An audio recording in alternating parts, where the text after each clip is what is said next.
All right, guys, what's going on? It's Andre with AndreReese.Biz. Got another cycle cast for you guys here today. And today's topic, I'm going to talk about holiday travel, since we got today being, today is Christmas Eve. So, and we'll also talk about, with the new year coming up, let's talk about, should you consider giving your young child an allowance? I got some things that you can consider and think about here. But first, before we jump into all that stuff, yeah, right now it's Christmas Eve, and it's about 1 o'clock, 1:15 or so. I'm gonna go out today and do the same short route that I did yesterday, where it's about 11 miles altogether, about 500 feet of climb, and I'll end up hitting both islands out by the James River. So really looking forward to that. And tonight, like I said yesterday, I think we're going to go out tonight and go to church and do some local stuff around town. And we're going to go look at some holiday lights and probably get some hot cocoa, take some pictures, you know, all that good stuff. So I'm excited that Christmas is finally here. It's been a long haul to get here, but I'll tell you what, this year has gone by so fast, so quick, and I think a lot of people that I talked to, and a lot of you guys will agree the same. So yesterday was also exciting because I think yesterday, as far as air traffic was concerned, air travel, yesterday was the busiest travel day of the holiday season. My daughter flew in, and she's never flown like this before on the holidays, you know, and so this was definitely an incredible option for her to learn something new, see something new with her own eyes. Then at the same time as well, you know, realize that some of the stuff I was telling her about is actually true. And so this whole thing with her coming out here, this has been kind of a combination of maybe 2 months worth of talking, negotiations, trying to hash out schedules and all that before we finally got the tickets booked. But I was telling her, I said, hey, you've never traveled on a day like this before. It's going to be crazy out here in these streets, and plus you're going to LAX, you know. So I was like, you know, you gotta, I said, the best thing that you can do is be on a very early flight, and hopefully you can get past all calamity before all hell starts to break loose.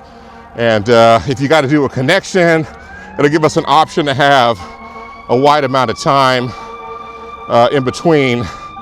That way, if something happens, we can try to see if we get you on another flight, kind of a thing. But in the end, we ultimately ended up getting her set up with a direct flight on Breeze Airways. Here, hang on a second, there's a fire engine coming. Let's let them pass. This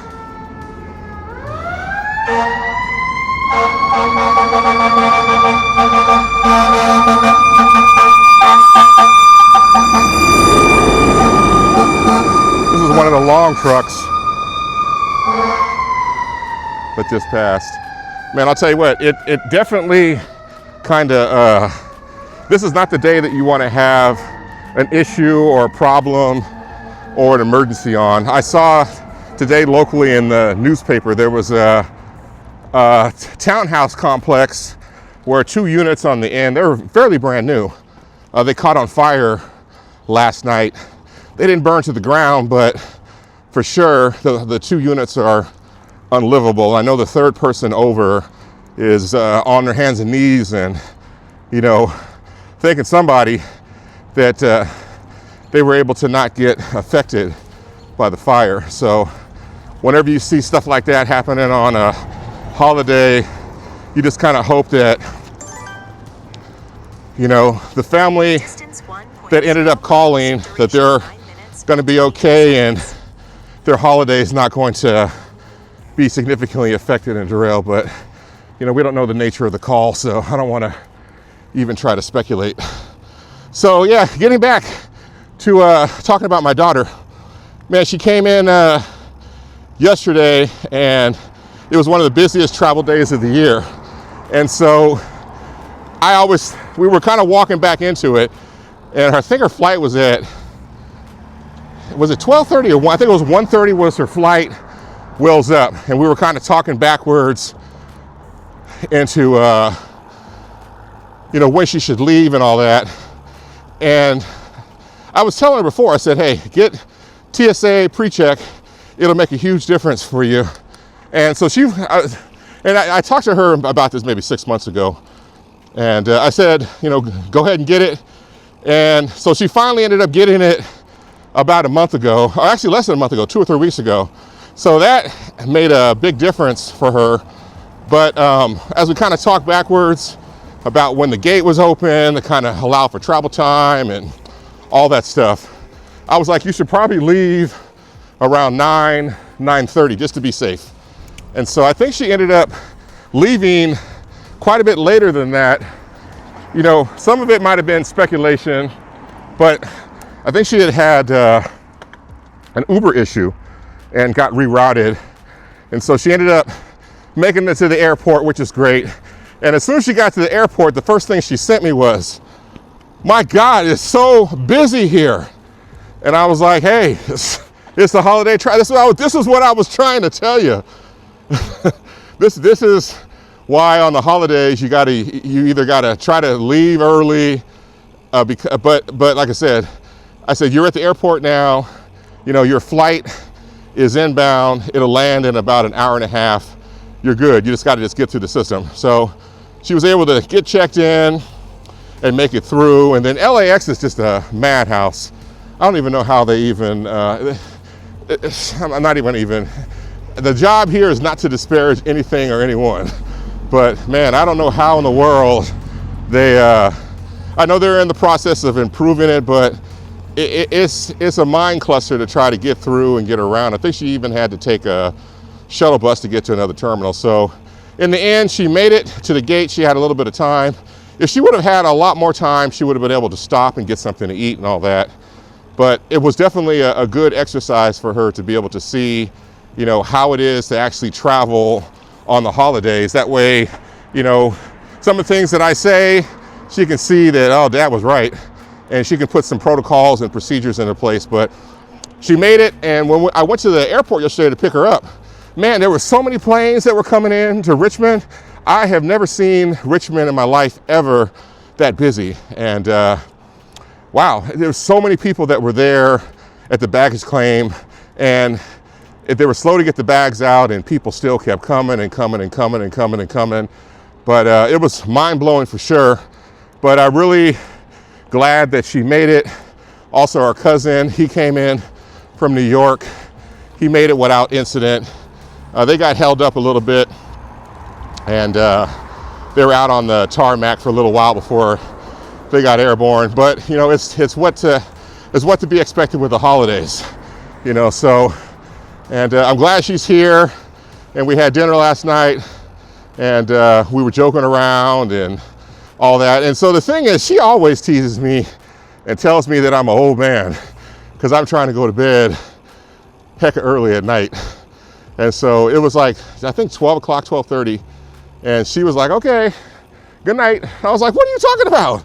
Man, it's only 9:30. She's like, well, I didn't get a lot of sleep last night. And I was like, man, okay, I want to never, ever, ever hear you ever in your life, call me an old man, because I'm going to bed at 7 o'clock, 7:30, and getting up at like 1 or 2 in the morning.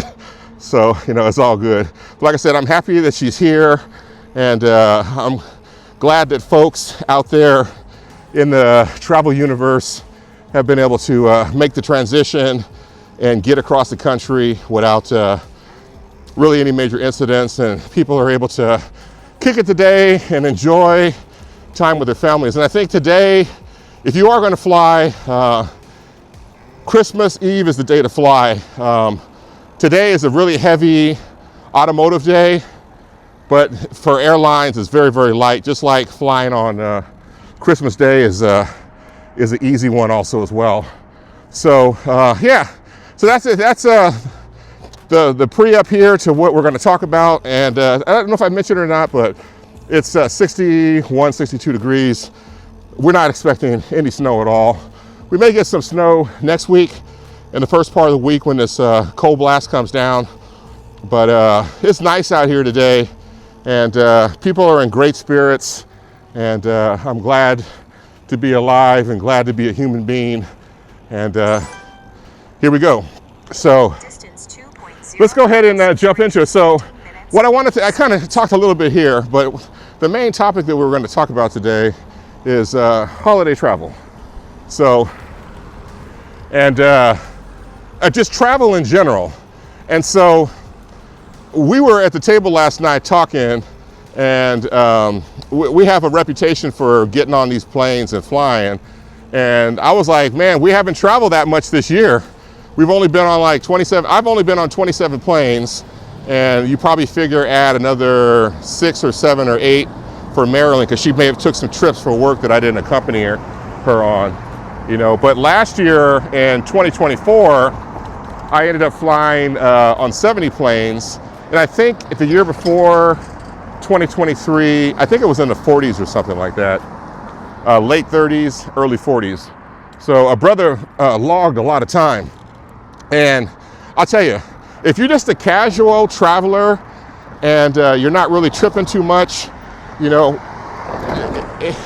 there's not much you can really worry about here. But I'll tell you, a couple of things that I am the most proud of is I have, what I've done is I've consolidated my travel with American Airlines as much as possible. And meaning that any opportunity I have to take American, I take American. And even if we're going to fly someplace, like for example, Marilyn had to go to San Diego recently for work, and she flew on, I think it was Delta, and she has status on Delta. I don't have status on Delta at all, but she flies wherever the company puts her on. She doesn't really have a lot of say in it. And so I was like, okay, cool, I will meet you in San Diego, because I'm gonna go ahead and fly on American. So what I typically do is I'll get her itinerary, and I see when she's leaving and when she's landing, and I try to book an equivalent flight on American that allows me to, you know, take off either a little bit before, a little bit afterwards, after she does, but land roughly around the same time that she does. So that allows me to get the maximum miles possible, and you know, and that helps me get to status a lot easier. So the thing is, when you ultimately travel quite a bit or a little bit, but if you end up getting status with an airline like American, I think they got like 4 or 5, maybe 6 tiers. They got like gold and executive platinum's all the way on the top. And so I've been an executive platinum status traveler for, I got it last year, which allows me to have the status through February of next year, February 27, 28, 29th, whatever it is. And then the following year, it begins the earning period. So for the new earning calendar we're under right now, I just hit executive platinum again for next year. So once March 1st comes, I'll just continue on with my executive platinum benefits. And so what does that come into play? So we all know that on the airlines now, they are going out of their way to, you know, consume as much leg real estate as possible and then put as many seats into the plane that they can. And so there's different, even on a simple domestic flight, you know, that Americans flying, you know, they're going to have they call it first class, but it's really domestic business. Then they're going to have the preferred seats that are going to be right behind first class, and those give you a little bit extra leg room, and you may actually get some extra snacks or whatever. Then the rest of the seats in the back of the plane, you know, after those few rows, those are all going to be coach. straight up coach. So there's no benefit, and then those seats are always going to be real close to each other, minimal leg space, all that kind of stuff. And so even though I might get on the plane now and buy a coach ticket, I automatically am allowed to sit in the preferred seats without having to pay anything extra, which is great. So at a minimum, when I do fly, I'm able to, book the basic seat, and I don't have to pay extra. Because a lot of times to get those extra leg seats, you got to pay an extra $100, $125. It really depends on the route in order to get the extra space. So I'm happy that I get there. And so that at a minimum, that's kind of where I am guaranteed to sit on any plane. And by having the executive platinum, and actually, as you get status with any airline, I find it works best with American for me. I'm allowed to, there's upgrades that they give. And so if you want to try to fly domestic first or business travel, those seats cost a lot of extra money. And so if you're, depending on what your status level is, the soonest that you can get is executive platinum. They will upgrade you to first if seats are available, as soon as 100 hours out from when the door turns around and closes. And so some of the other tiers, they're within 24 hours, so it gets a little bit harder.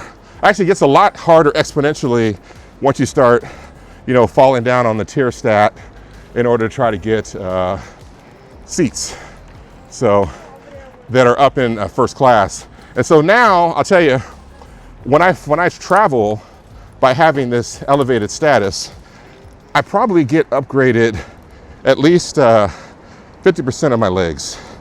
So without having to do anything at all. So usually at some point within the cycle before the door closes, I'll get a notification.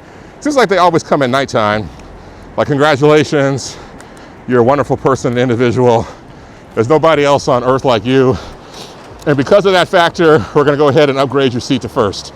So it happens all the time for me. And like I said, I'd say on average, it's probably out of 10 times that I fly on American, it probably happens about 6, 6.5, 7 times. So a little bit more than half, it works. And it's nice. I enjoy the privilege and I enjoy the feature. And so the thing is, I've noticed with a lot of other airlines, you actually have to spend money and have your behind in the seat to be able to get, status quicker. And so what I do is I have an American, I got 2 of them. I got one for my business, and I also have one for personal. And these are Citibank American Airline cards. So the personal one actually has the best perks. So if you buy tickets or if you decide to travel and book hotels, you book, travel through rental cars, etc. Hang on a second to make sure these guys are where I'm coming. So what ends up happening is you're going to end up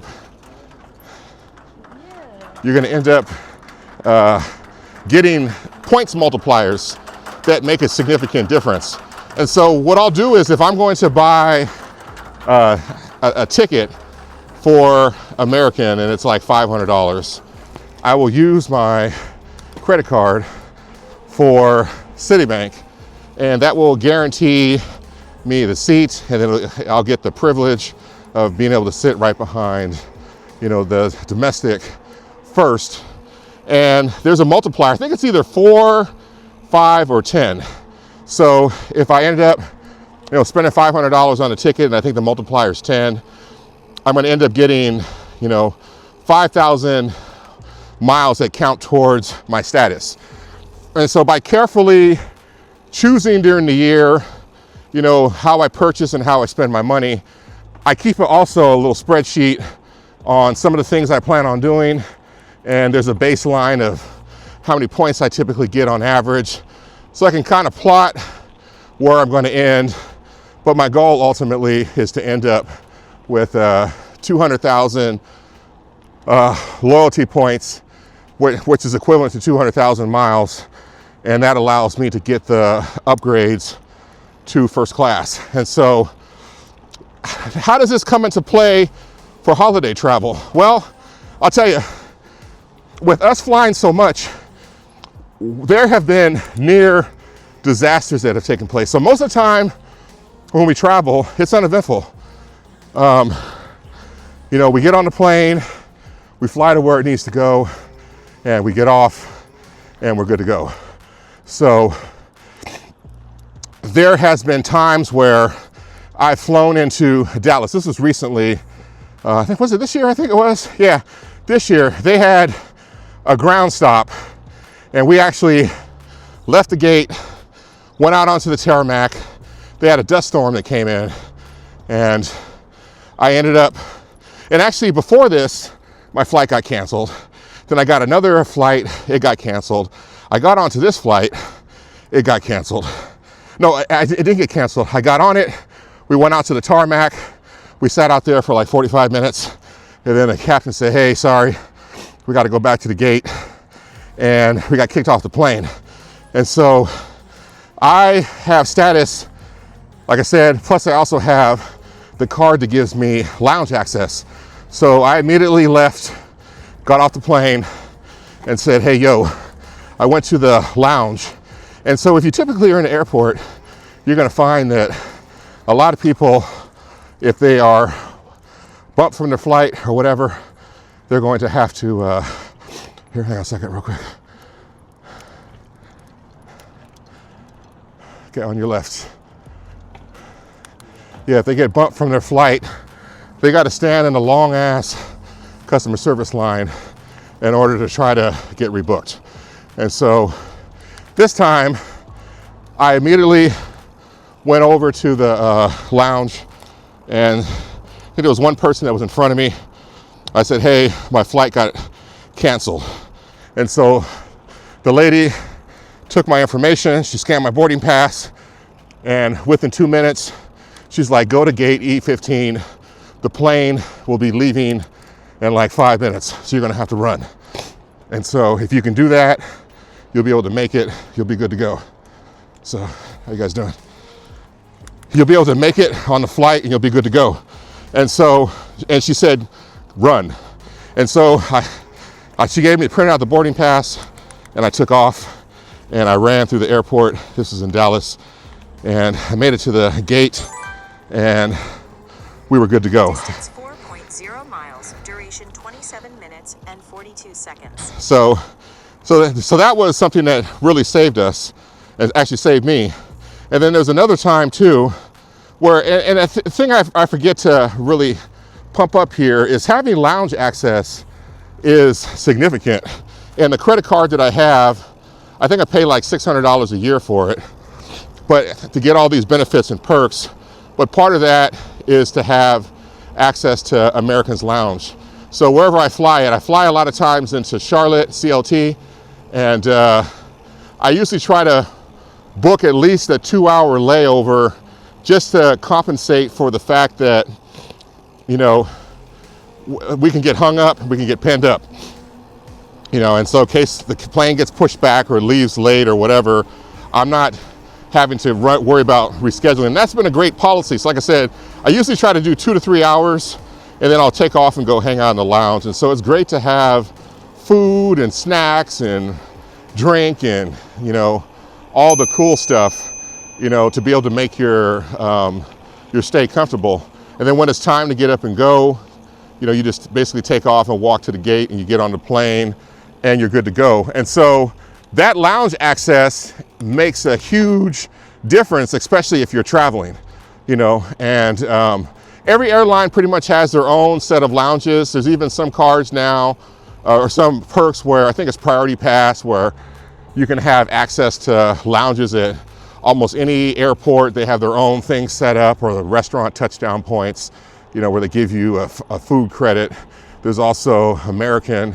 They've got their Century or Centurion lounges that are an option as well. So these things all help with holiday travel. And I'll tell you, the one time, and this is what this is all leading up to, the one time that all this stuff made a huge difference for us was, I think it was earlier this year or last year, one of the two, where they had the global IT meltdown where everything was just destroyed and everything was offline.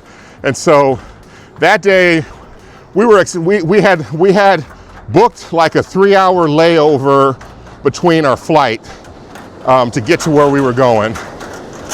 And there was a lot of weather in CLT. There were thunderstorms, so they were not flying, they were ground stopping, and they were letting flights finally go. So our flight left like 2.5 hours late, and ultimately we were able to make it down to Charlotte.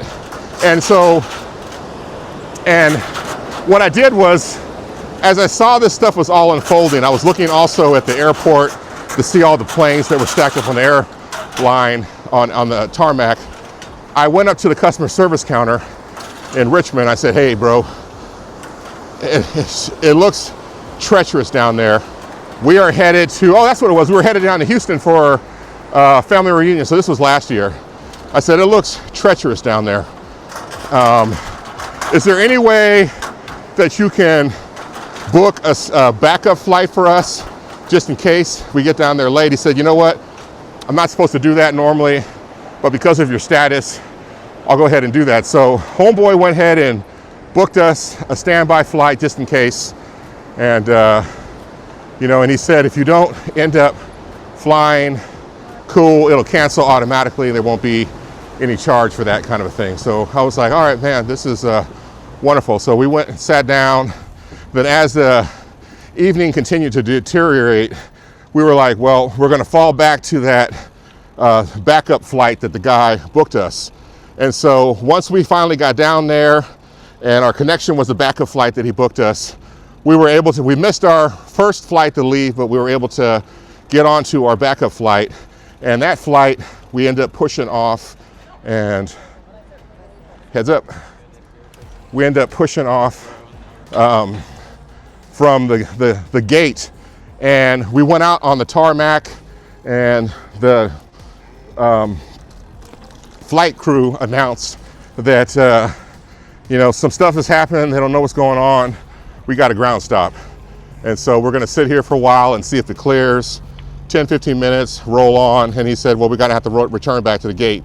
They're not able to get the systems back up. And so this was the global meltdown that was happening right before us. So we finally were able to make it back to the gate. And at that time, the captain was like, hey, we're gonna sit here for a minute, see if things clear. Then he comes back on. 15 minutes later, he says, hey, you know what?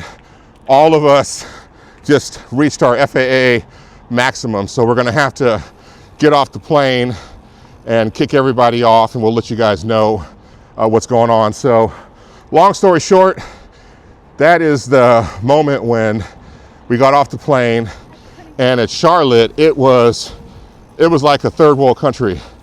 There were so many other people that were on planes that had missed, and because of the connections and the thunderstorms, it was a hot mess there.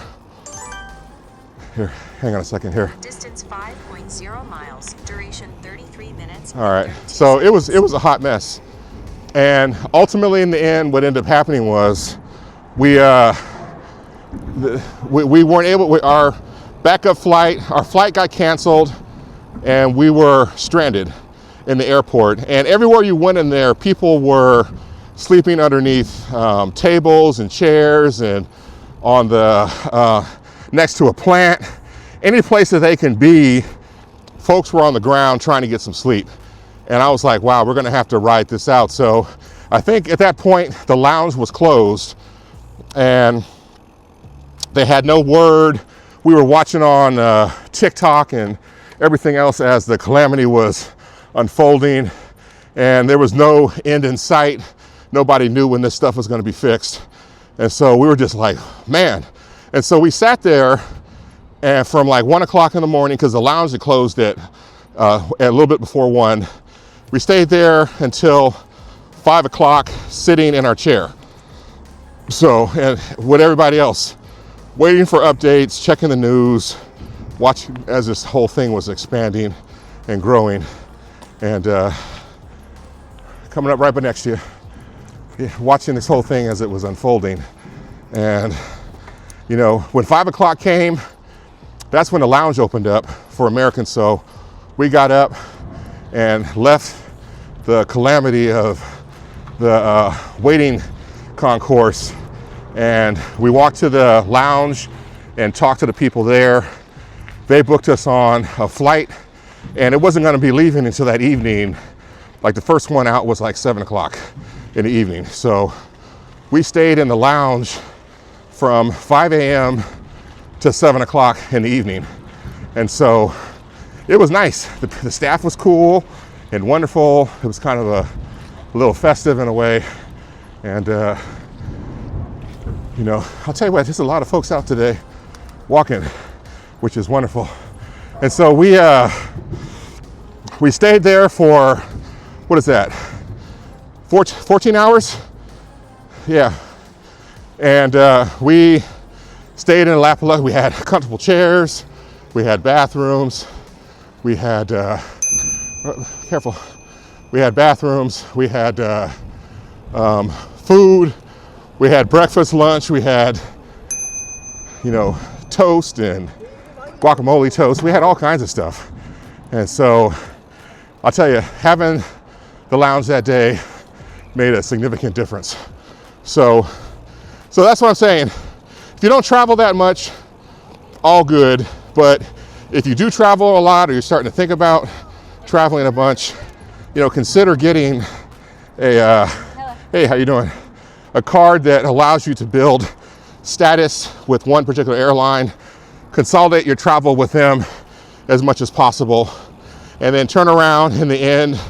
And if you have an issue or problem and you get stranded, you know, you don't have to wait in, because I'll tell you, on the day that those lines and due to the global shutdown, literally they were like a mile long. And there's no way in the world you would have been able to peacefully wait in line and try to deal with getting, eventually everybody gets to where they need to go. But, you know, it was a hot mess. And so to be able to walk into the lounge and have 2 or 3 people in front of you and be able to tell them what you need, and then they book you and they thank you for you know, your service and being a valuable customer, that is definitely well worth it. And so when you guys see me all the time flossing and, you know, saying how wonderful it is to be sitting up in the front and saying that I look at each person in the eye and tell them they should make better choices, it's all comedy and satire. I am thankful for my status. It's probably one of the things I value the most. And I look forward to using it as often as I can. And there's nothing in this world like, you know, booking a flight and getting the upgrade notice 72 or 90 hours before the door opens or closes, and you've got upgraded to first class. So wonderful, wonderful, wonderful. So that's it. So like I said, holiday travel and general year-round travel doesn't have to necessarily suck. And you know, these are things for you to think about as you one day start to migrate towards potentially traveling more. Consolidate your travel, get a travel credit card, and follow the rules that are available and exploit them as much as you can to your benefit. So that's the lesson there for sure. All right, so what's the last topic here we're going to talk about? I'm only doing 2 topics today. So I think the other topic I talked about was, you know, a lot of times, you know, when the year is rolling into completion, especially when it comes to New Year's, there's a lot of folks over here at the river. Man, you can see them to your left. So they're out here having a great time. I really like these kind of things when folks get to come and hang out and enjoy nature. So yeah, so with New Year's coming, a lot of people want to, make a resolution to be financially fit and efficient and, hopefully pass on some of these characteristics to their children. And so, with me being a finance guy, I'm gonna talk to you about, when is the right time to give your child an allowance, if you should give them an allowance at all. And so I think that the main reason why we want to give our children an allowance, and not all kids are created the same. So the main reason why we want to give our kids an allowance is so they can, learn about delayed gratification, and hopefully that carries on into their adult life.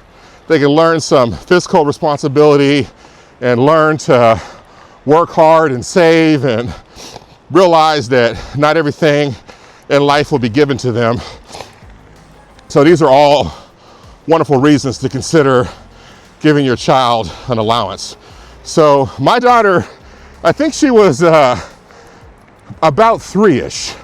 And so I, at that point, was considering 0 miles. giving her an allowance. And so it doesn't necessarily have to be cash. It can be stickers, it can be redeemable tokens. In the end, everything's fiat currency anyway. So whatever your child values is what you can use for an allowance and reward system. So I remember she was about 3 years old. She was able to get out of the stroller at that point and walk long distances if she needed to. When she'd get tired, she'd want to hop back inside and get pushed.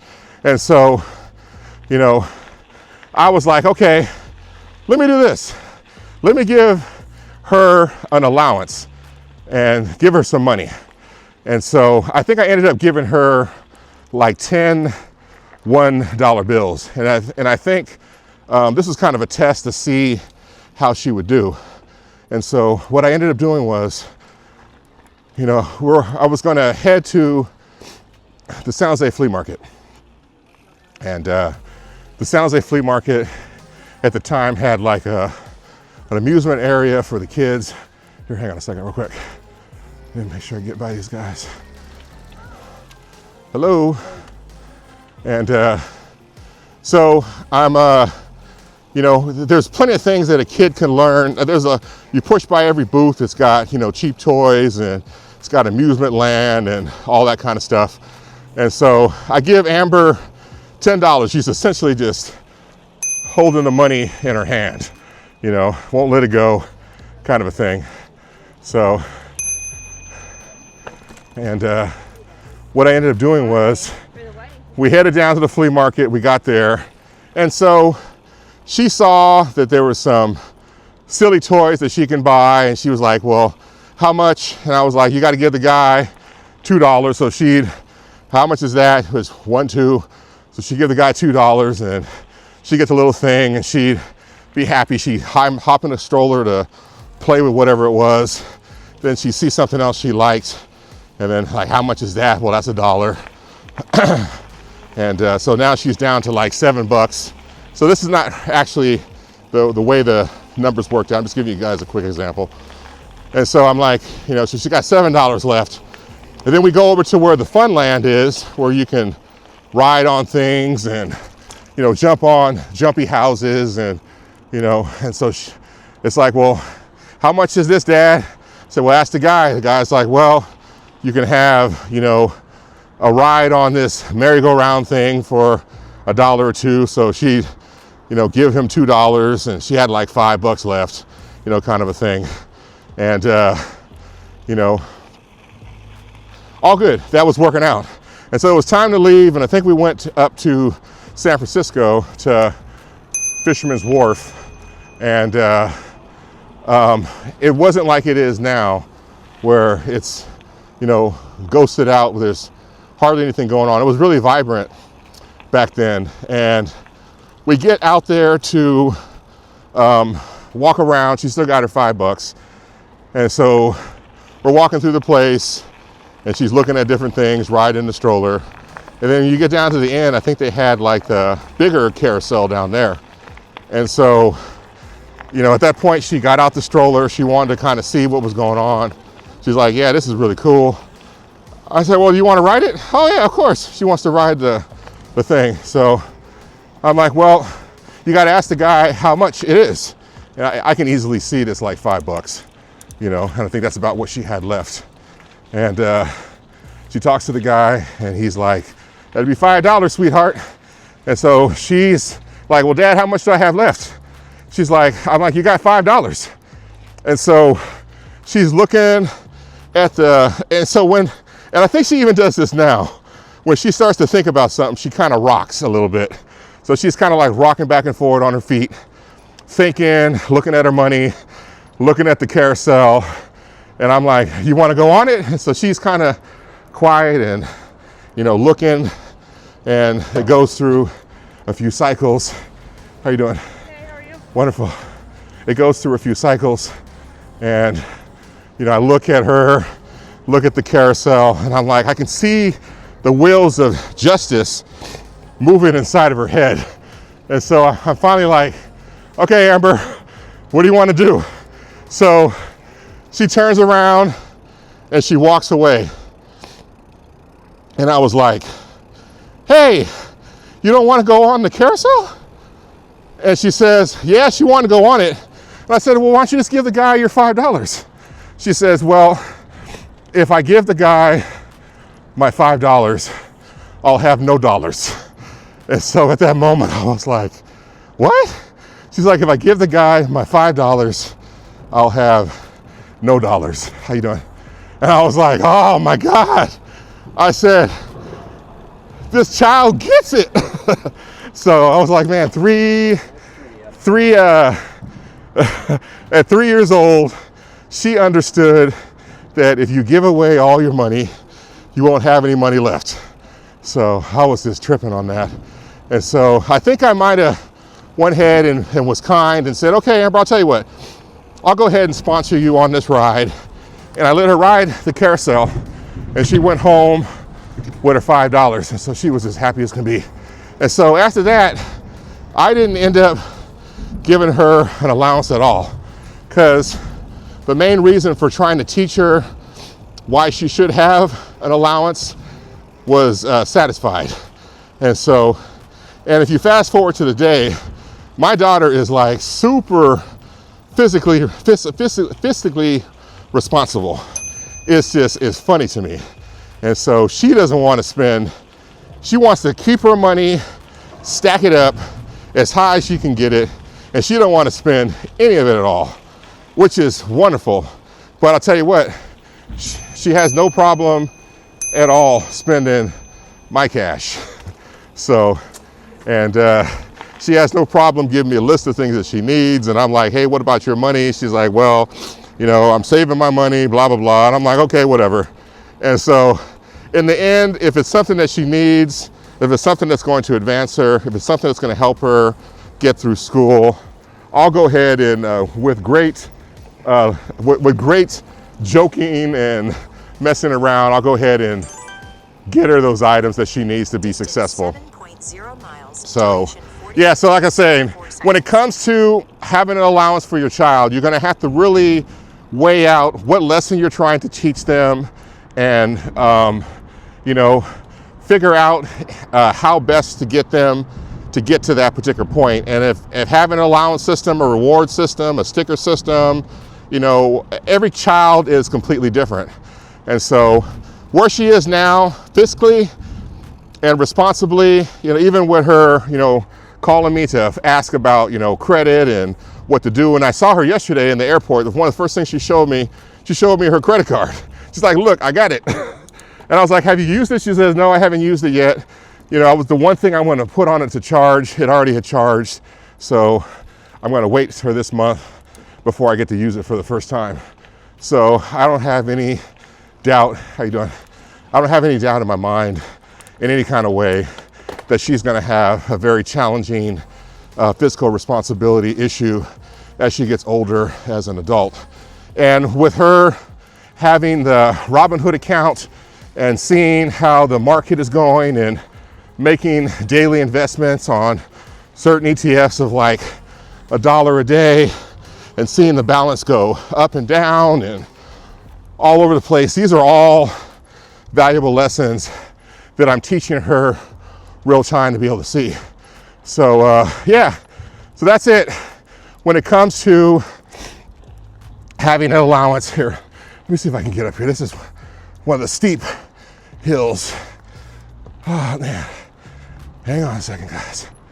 Whew. I don't have my seat at the right angle, but it's all good. We can power through it.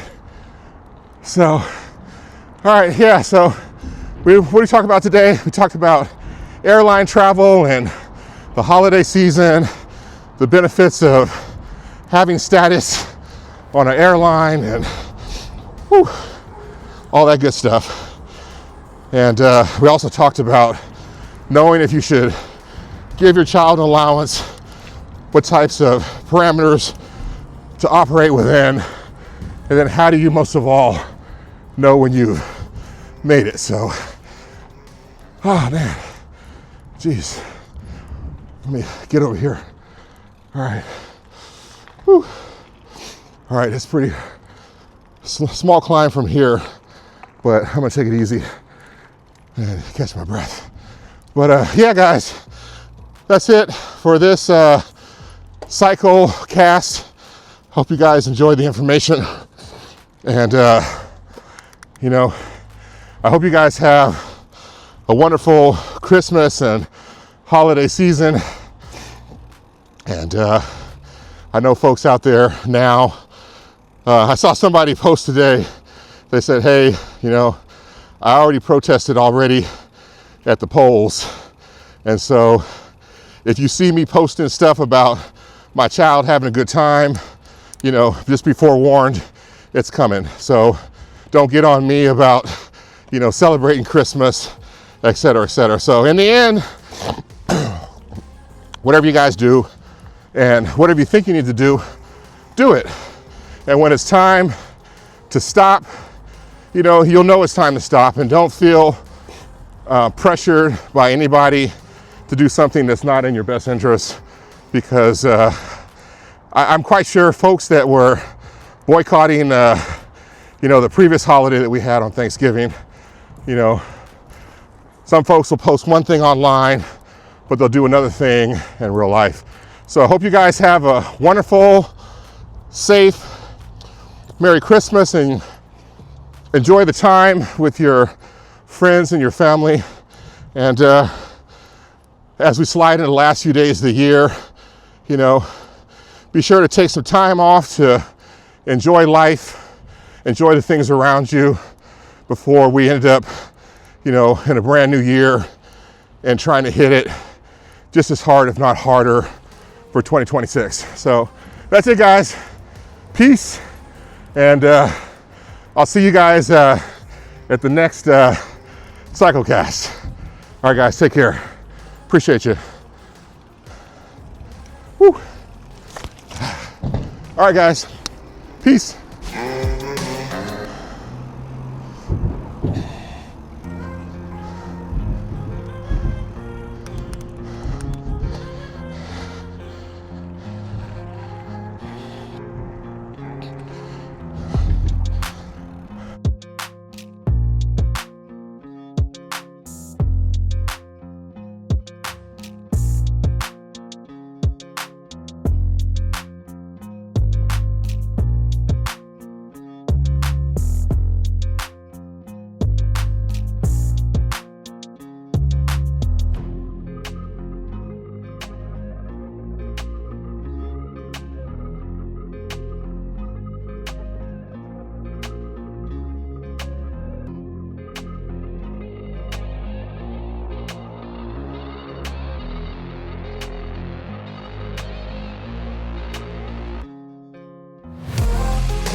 In my life. Oh, shit. Okay, my brother fell. This is black ice. Okay. All right, I'm okay. All systems check. All right, I'm good. So let me just penguin it.